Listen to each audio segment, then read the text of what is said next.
Selamat menonton dan jangan lupa di-subscribe ya.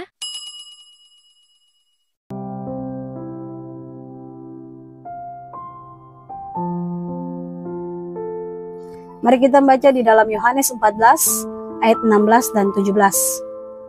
Dan aku akan meminta kepada Bapa, dan Dia akan mengaruniakan kepadamu penghibur yang lain, supaya Dia tinggal bersama kamu selamanya, yaitu Roh kebenaran, yang dunia tidak dapat menerimanya. Karena dunia tidak melihat Dia, juga tidak mengenalnya. Namun kamu mengenalnya, karena Dia tinggal bersama kamu dan akan berada di dalam kamu. Amin. Nah, bagaimana dengan roh yang dicurahkan atas seluruh bumi? Tapi di sini firman dalam Yohanes 14 berbicara tentang seperti ada yang dikhususkan. Kalau kita lihat ayat ini, hanya diberi penghibur yang lain hanya kepada kamu. Berarti hanya kepada beberapa orang, beberapa kelompok yang memang diberikan atas dasar permintaan orang yang meminta, yaitu Yeshua HaMashiach kepada Bapa Yahweh. Kita tahu kan tentang kisah pencurahan Roh Kudus. Ada para rasul yang tunggu di loteng Yerusalem. Waktu roh yang dijanjikan itu oleh Yeshua HaMashiach, Dia turunkan rohnya, manifestasinya yang dilihat dengan cara karunia berlaku. Waktu itu karunia lepas karunia berlaku. Kita tidak bisa lihat roh itu karena roh itu seperti angin. Kita bisa merasakan. Nah, pertanyaannya adalah, kenapa Yeshua waktu meminta roh itu hanya bermanifestasi, memberikan kepada para rasul yang tunggu di loteng Yerusalem? Berarti karunia itu tidak dikasih ke sembarang orang. Hanya orang-orang yang Yeshua lihat, Yeshua lapor kepada Bapa, roh itu akan bermanifestasi. Karunia itu akan berlaku lewat Roh Kudus, itu akan dinyatakan lewat karunia-karunia yang kita terima. Itu diminta dari Yeshua kepada Bapa Yahweh supaya kita berkarunia. Untuk apa sebenarnya Yeshua meminta karunia? Supaya kita mampu melayani Bapa Yahweh di tengah-tengah dunia ini. Kita tidak bisa melayani dengan kuat kita. Harus ada karunia, harus ada kuasa yang diberikan dari Sang Pemberi, Sang Empunya karunia. Kita kembalikan karunia itu lewat semua yang Tuhan percayakan. Setiap kita waktu keluar dari air, kita sudah belajar tentang karunia di waktu-waktu yang lalu. Jadi kalau misalnya engkau bisa melayani satu pekerjaan Tuhan, itu bukan engkau cakap, engkau cantik, engkau kaya, engkau bertalenta. Sungguh itu adalah pemberian Tuhan. Jadi kalau sudah ada, jangan cuma diam-diam saja. Jangan cuma mau duduk lalu dengar terima. Tidak mau jadi perpanjangan tangan Tuhan. Karena karunia tetap berlaku atas kita. Jadi kalau hari ini engkau diberikan kesempatan untuk melayani, layanilah dengan karunia yang Tuhan berikan. Jangan bilang tidak bisa. Karena sesungguhnya waktu engkau keluar dari air, karunia itu berlaku. Jangan matikan karunia itu karena engkau tidak mau berdiri untuk menjadi pelayan. Jangan sampai pemberi karunia itu datang, dia menghukum engkau karena tidak mau melayani apa yang sudah diberikan. Sekarang bagaimana dengan roh kebenaran? Dia mengaruniakan karunia, tetapi bagaimana dengan roh kebenaran? Firman Tuhan bilang begini, nubuat akan berakhir. Ya kan? Yang tinggal cuman kasih. Bahkan karunia juga akan selesai. Kenapa semuanya itu selesai, semua berakhir? Karena itu pemberian sementara hanya waktu kita ada di bumi. Lalu karunia ini kita pakai ini untuk apa? Hanya untuk melayani Tuhan lewat orang-orang yang Tuhan berikan untuk kita melayani. Tapi waktu kita hidup di dalam roh kebenaran, itu yang membuat engkau masuk ke sama ini. Bisa perbedaan ya? Dikaruniai dengan roh kebenaran itu berbeda dengan kita hidupi roh kebenaran. Karena memang roh kebenaran ini yang akan menuntun kita sampai kepada kedatangan Bapa Yahweh. Karunia hanya untuk menunjang pekerjaan Tuhan. Tapi waktu kita hidupi kebenaran, itu yang menunjang kita masuk ke sama itu. Sekarang roh kebenaran menuntut kita seperti apa? Namun bila roh kebenaran itu telah datang, di ayat tadi bilang, dia memimpin kamu ke dalam seluruh kebenaran. Mari Bapak Ibu, buat kebenaran jangan setengah. Karena firman bilang seluruh kebenaran. Jadi semua yang Yesua, kehidupan Yesua sebagai Torah yang hidup, itu yang harus kita hidupi. Yesua tidak bikin begini, Yesua buatnya begini, Yesua lagi buat yang begini, tidak buat yang seperti ini. Itu yang kita harus lakukan. Sekarang kita mau bilang Yesua itu Tuhan, tetapi dia mengambil rupa manusia. Jangan kita berdalih dengan semua alasan yang kita bisa kasih. Karena Bapak Yahweh punya 1000 jawaban untuk semua yang kita alasan. Alasan kita untuk berbicara. Kadang kita ketemu dengan berbagai macam hal. Sebenarnya Tuhan lagi menuntut kita untuk jadi orang-orang yang dipenuhi dengan roh kebenaran. Kita sudah buat kebenaran, kita sudah hidupi, kita lagi sementara hidupi kebenaran. Terus diperhadapkan dengan hal-hal yang jujur, ada halnya kita punya hati kadang digonjang-ganjingkan, digodok habis-habisan. Pada waktu itulah kita jadi pelaku firman, pada waktu itulah kita membuahkan roh kebenaran. Berapa kali kita difitnah?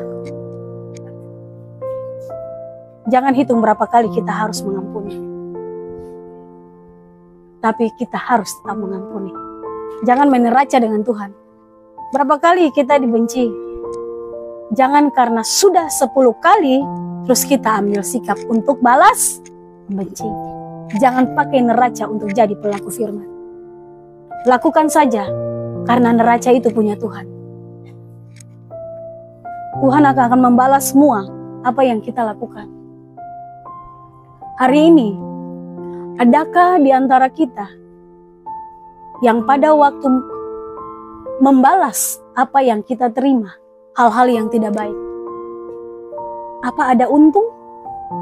Ada yang bisa bilang, iya, untung, hatiku puas bisa membalas. Tapi waktu engkau melihat, waktu engkau tidak membalas, engkau diam, lebih lari kepada kaki Tuhan, berseru di dalam tangan Tuhan, apa yang engkau terima, kutuk atau berkat? Jujur dari tempat ini, saya mau bilang, semua kita sementara ada dalam berkat. Tidak semua berkat itu bicara tentang uang. Sekalipun ada persoalan, tapi tidak bisa mencuri sukacita dari sorga untuk atas hidup kita.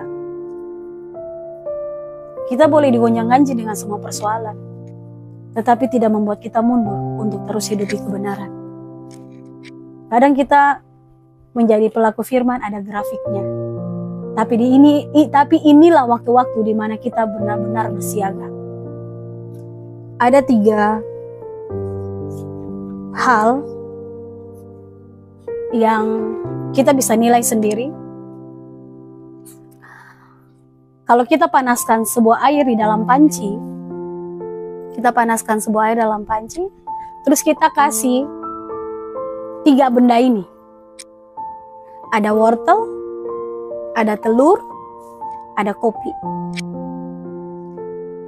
Waktu air itu mendidih, ditaruh wortelnya menjadi apa Ibu? Lunak kan? Lembek. Terus pada waktu telur, waktu kita celup di dalam air yang mendidih, telurnya menjadi padat dan keras. Oke. Yang ketiga, kalau kita seduh air panas dengan kopi, dia punya aroma wangi atau tidak? Iya. Dari 3 ilustrasi tadi, kita bisa menemukan beberapa karakter. Ada 3 karakter. Wortel sebelumnya dia keras, tapi waktu dia taruh di dalam air yang mendidih dia menjadi keras. Kadang hidup kita diperhadapkan seperti wortel. Tapi kembali kepada kita, tetap menjadi yang lunak ataukah kita berkarakter yang keras?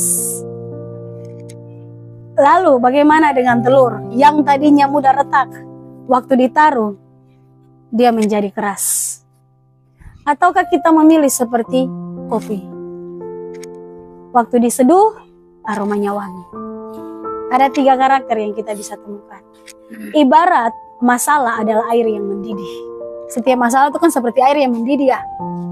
Bisa bikin kita panas, bisa bikin kita emosi, bisa bikin kita marah. Tapi dari air yang mendidih membentuk karakter kita masing-masing. Dari masalah itu bisa membentuk kita. Jadi waktu bukan mengubah seseorang. Karena kalau orang mau berubah tidak tunggu waktu. Waktu menunjukkan sikap asli seseorang. Pada waktu yang tadinya lembek dia bisa jadi keras. Kenapa? Karena persoalan yang dia hadapi. Yang tadinya mudah retak, yang hatinya melankolis, bisa menjadi keras, bahkan tidak peduli. Ambil karakter yang ketiga, Bapak Ibu. Kopi waktu baunya harum, orang suka minum. Waktu dia manis, karena dikasih gula, bukan kopinya yang dipuji, gulanya pas. Gulanya tidak ditaruh, kopinya yang dihina. Tapi apakah dia berubah? Waktu air yang mendidih, dia tetap harum. Persoalan hidup kita seperti itu. Harusnya kalau kita hidupi roh kebenaran, dikasih air mendidih dengan derajat seperti apapun, tetap harum hidupmu di hadapan Tuhan. Ingat, jangan sampai di hari-hari terakhir, karena ke depan ada masa-masa sulit. Kisah ini menginspirasi kita, jangan kita berubah, sekalipun kondisi memaksakan kita berubah. Persoalan boleh datang silih berganti, tapi kepercayaanmu kepada Bapa Yahweh taruh sepenuhnya. Kalau menjadi pelaku firman, menjadi pelaku kebenaran, jadilah seluruhnya, jadilah seutuhnya, jangan setengah-setengah. Kalau misalnya ada di posisi yang seperti ini, kita di bagian sini saja, nanti sebelah sana kita berubah, jangan. Kalau sungguh-sungguh ikut Tuhan, ikutlah sepenuhnya. Yesua mencurahkan hidupnya sampai mati. Bukan setengah, tidak setengah mati dia. Lalu waktu setengah mati, terus dia pakai kuasa, dia tidak mati dan dia terangkat. Tidak, dia mati. Itu berarti sepenuhnya dia mengasihi saudara dan saya. Berikanlah hidupmu sungguh-sungguh untuk jadi orang-orang yang hidupi roh kebenaran. Dari kisah wortel dan telur serta kopi ini menginspirasi kita untuk terus menjadi yang terbaik. Biarlah hidupmu harum bagi Tuhan dan bagi sesama. Karena kedatangan Yesus sudah sangat dekat. Tuhan tidak mencari orang-orang yang hanya berseru-seru. Kalau panggil Yahweh, semua orang sekarang tahu Yahweh. Semua orang sekarang sudah tahu Yesus. Tapi orang yang mau menjadi pelaku firman dalam Yahweh dan Yesus, itu yang dia cari. Jadilah penyembah yang benar, yang menyembah bukan hanya sekedar kata-kata, tetapi yang menyembah dalam roh dan kebenaran. Hidupi seluruh kebenarannya, Maranatha, Yesus datang menjemput kita. Demikian isi firman, Bapa Yahweh memberkati.